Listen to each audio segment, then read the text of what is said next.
स्नान करने के लिए हम लोग गोते लगाने के लिए तैयार। सभी लोग जब भी आप कथा सुने तो अपने इष्ट अपने गुरु का ध्यान कर करके कथा सुनना चाहिए। और आप लोगों को मैं एक बात बताना चाहता हूं, सबसे पहले अगर शांति से कथा सुनोगे, कोई बात नहीं करेगा, तो कथा बहुत सुंदर सुनने के लिए मिलेगी। शांत होकर के कथा सुन करके देखो, मनोकामना अवश्य पूर्ण हो जाएगी। हमारे ठाकुर जी आपकी मनोकामना पूर्ण अवश्य करेंगे।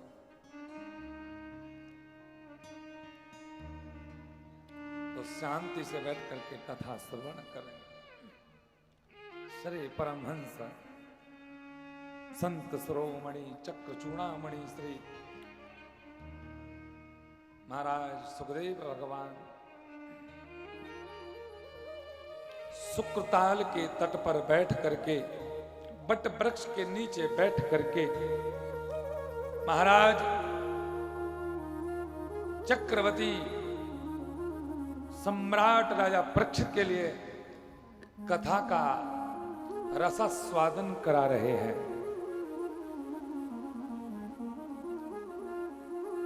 जब हम कोई कथा को सुने तो हृदय में भाव भरा हुआ होना चाहिए। इंसान के जीवन में कुछ विशेष महत्व रहता है। जिस तरह से इंसान भोजन कब करता है, इंसान भोजन तब करता है जब उसको भूख लगी हुई हो। इंसान जल को कब पीता है, जब उसको प्यास लगी हो।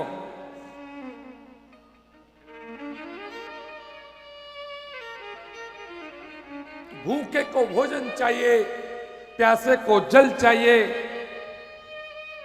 अंधे को आंख चाहिए, बहरे को कान चाहिए, गूंगे को मुख चाहिए, लंगड़े को पैर चाहिए। जिस तरीके से इन लोगों को इन वस्तुओं की आवश्यकता पड़ती है, वैसे ही भक्त को भगवान चाहिए। भक्त को भगवान चाहिए। भक्त के हृदय में भगवान आ जाए बस, और क्या चाहिए।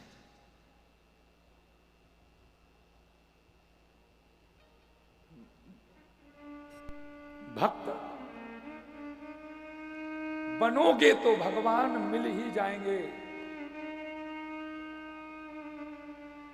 पहले करुणा निधान बनो, फिर करुणा के पात्र बनना। और जब करुणा के पात्र बन जाओगे तो करुणा निधान दर्शन दे देगा।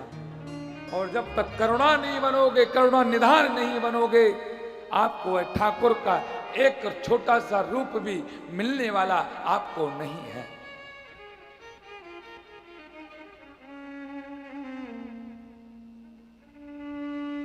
जब भी आप किसी ठाकुर की पूजा करें, कोई कथा सुने, एक ही भाव होना चाहिए कि ठाकुर सिर्फ तुम मेरे हो और मैं सिर्फ आपका हूं।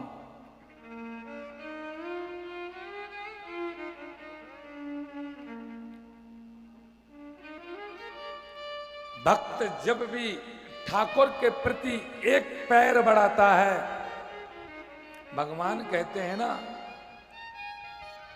तू भी तो आया एक कदम। भगवान कहते हैं ना कि जब आप एक कदम बढ़ाओगे तो मैं 7 कदम आगे रखने के लिए तैयार हूं।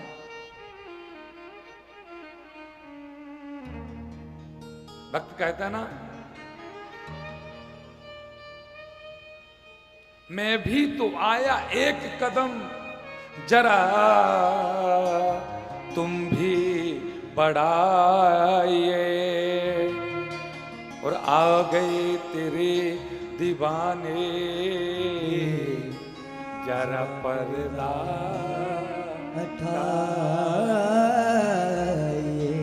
आ गए तेरे दीवाने, आ गए तेरे दीवाने, जरा पर्दा हटाइए।